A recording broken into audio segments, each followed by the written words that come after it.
Bonjour tout le monde. On se retrouve vous et moi seuls puisque je vais parler d'un sujet que je connais un tout petit peu mieux que Lou pour l'instant, puisque je prends plus le temps d'apprendre le coréen.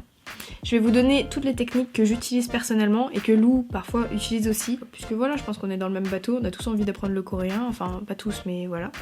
En tout cas, je pense que la généralité des personnes qui regardent cette chaîne aimeraient bien savoir comment on apprend à parler coréen, même si on est chez nous, qu'on n'a pas forcément la thune pour aller prendre des cours ailleurs, qu'on en a un peu, mais qu'on sait pas comment l'investir.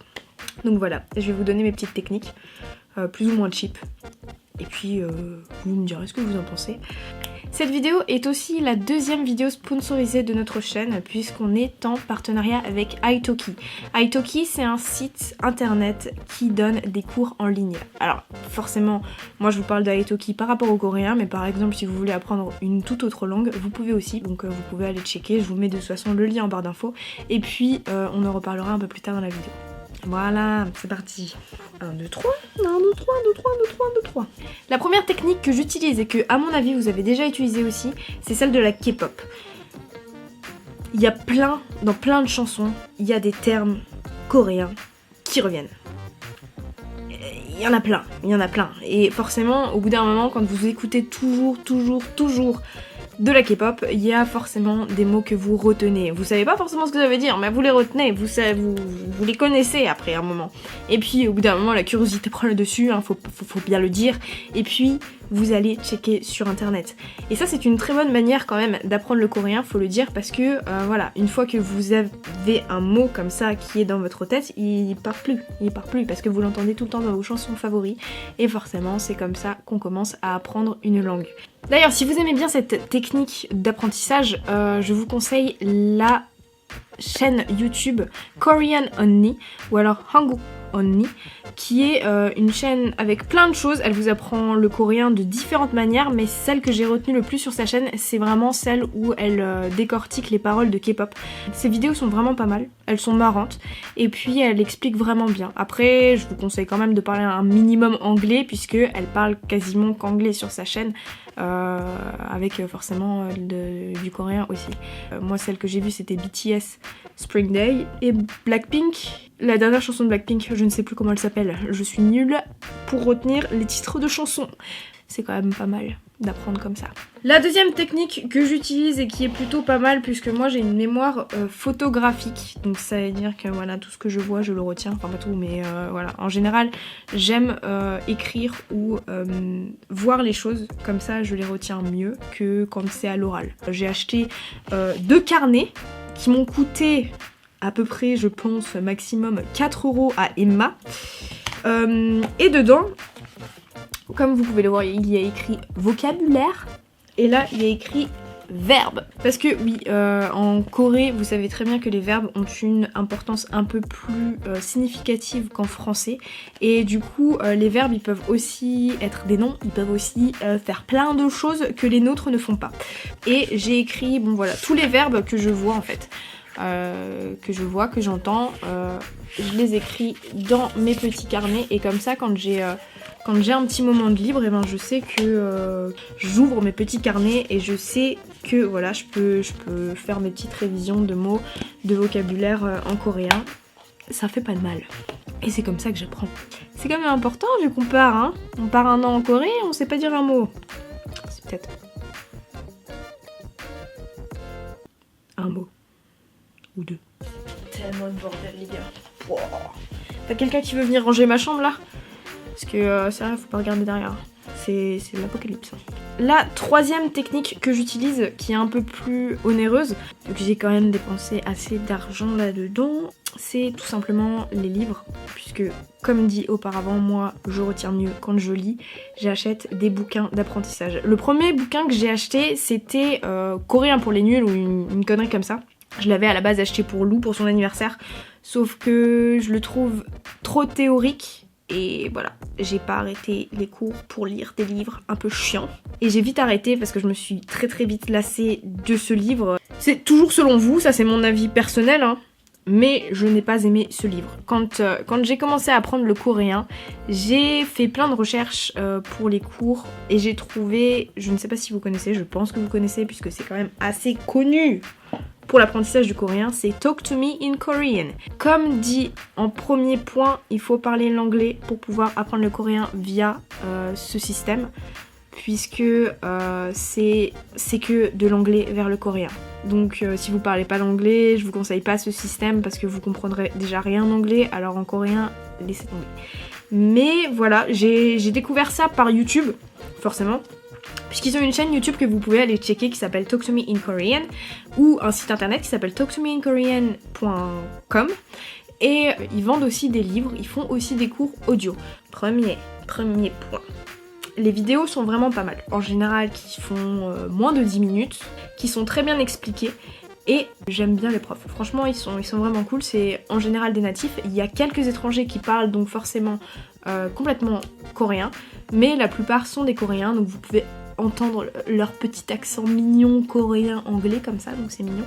Ils ont aussi des cours audio qui sont gratuits sur SoundCloud, donc il y a 8 chapitres avec plus de 20 cours à chaque fois dedans, qui sont vraiment aussi pas mal et qui durent une petite dizaine de minutes aussi, donc si vous avez un trajet en train, en voiture, en trottinette, je ne sais point, si vous avez un trajet à faire et que vous avez un peu de temps, je vous conseille vraiment d'écouter les cours audio de Talk to Me in Korean parce qu'ils sont vraiment pas mal, ils sont bien expliqués aussi, autant audio que vidéo.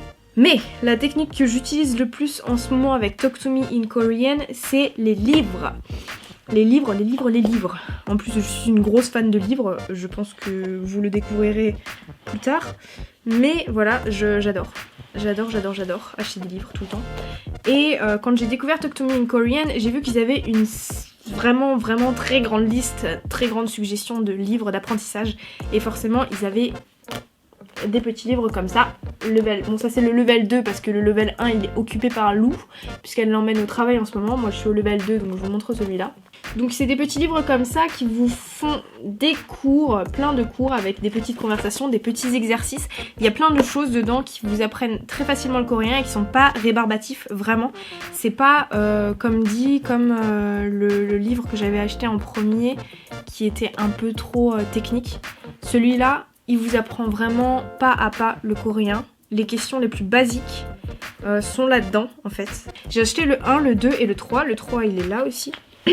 Parce que je me suis dit, vu à la vitesse à laquelle je les bouffe, il vaut mieux que je m'achète le 3. Donc le 3 je l'ai acheté ce mois-ci, ou le mois dernier, je sais plus, enfin je l'ai acheté très récemment. Et il y a plein d'autres livres, hein. Il n'y a pas que ceux-là, il y a aussi les workbooks. Donc les workbooks c'est que des exercices dedans. Vous n'avez pas de cours, donc souvent ceux que je viens de vous montrer en fait ils correspondent au workbook level 2. Voilà, vous m'avez compris, je ne suis pas voilà. Et j'ai aussi acheté ce petit bouquin que j'adore. Celui-là, c'est mon préféré, je pense. C'est Real Life Korean Conversation for Beginners. Donc, en gros, c'est les conversations basiques qu'ont les Coréens et c'est pour les débutants. J'aime beaucoup ce livre parce que c'est en même temps pour débutants mais en même temps pas trop parce qu'il faut quand même connaître un petit peu de coréen et du coup ça vous apprend vachement de choses parce que vous vous rendez compte que ton coréen de débutant n'est pas le coréen de débutant de là-dedans. Donc t'as encore plein de choses à apprendre. Et le truc c'est que ils ne coûtent vraiment pas cher. Ces livres ne coûtent vraiment pas cher. Après je vous dis pas, les frais de douane par contre sont excessivement chers. Ils sont plus chers que les livres en eux-mêmes. Mais si vous avez un petit budget à consacrer aux livres, je vous conseille fortement ceux-là. Les levels, ceux que je vous ai montrés là, ceux qui ont des dessins dessus, là ceux-là. Ceux-là ils sont à 13$, donc ça fait 11€, donc c'est vraiment pas cher. Pour un bouquin comme ça, je vous dis, c'est vraiment pas cher. Les frais de douane par contre, selon vos achats, augmentent, et vous en avez pour un petit budget quand même. Mais ils sont vraiment bien, franchement. Et quand vous les achetez via le site talktomeinkorean.com, vous les avez quand même moins cher que si vous les cherchez sur Amazon. Donc ça c'est une de mes techniques préférées pour apprendre le coréen. Voilà. Ensuite, forcément, si vous me connaissez un peu, vous savez forcément comment j'apprends le coréen aussi. Les dramas. Je regarde beaucoup trop de dramas. Et Le truc, c'est que avec les dramas, vous pouvez quand même apprendre vachement de coréen. Vous avez déjà vu notre vidéo, notre dernière vidéo d'ailleurs, qui est sortie il y a 2 semaines maintenant, qui parle justement de tous les mots qu'on peut apprendre dans les dramas. Et ben moi, c'est la technique que je préfère parce que en même temps c'est interactif, c'est vraiment génial quoi d'apprendre via les dramas. Comment j'apprends via les dramas? Tout simplement en les regardant. C'est à force de la répétition des choses, à force de lire en même temps votre français, vous allez forcément retenir des mots. Et il y a un truc qui est très bien si vous connaissez déjà le Hangul, et si vous n'avez pas encore appris le Hangul, c'est la chose que vous devez faire en premier et qui est vraiment très simple à apprendre. Et ensuite, allez sur Viki, puisque moi je vais vachement sur Viki pour regarder mes dramas. Je vais pas que sur Viki, mais la plupart du temps c'est sur Viki. Parce qu'il y a un mode qui s'appelle apprentissage et que je trouve juste super cool. Vous avez en gros tout le Hangul au-dessus et en dessous vous avez vos sous-titres français. Donc c'est plutôt cool, si vous avez appris le Hangul vous pouvez ensuite faire les liens avec vos sous-titres français. Et aussi, s'il y a un mot que vous ne connaissez pas en coréen, vous pouvez juste mettre pause sur votre petit drama, cliquer sur les caractères coréens que vous voyez et ça vous donnera automatiquement la traduction. Donc ça, j'ai trouvé ça ultra cool de la part de Viki parce que ça apprend de ouf. Vous apprenez en même temps à lire et à comprendre. Putain, mais c'est génial, putain. J'adore. Donc maintenant on va parler d'Italki, notre deuxième partenariat dont je vous ai parlé en début de vidéo.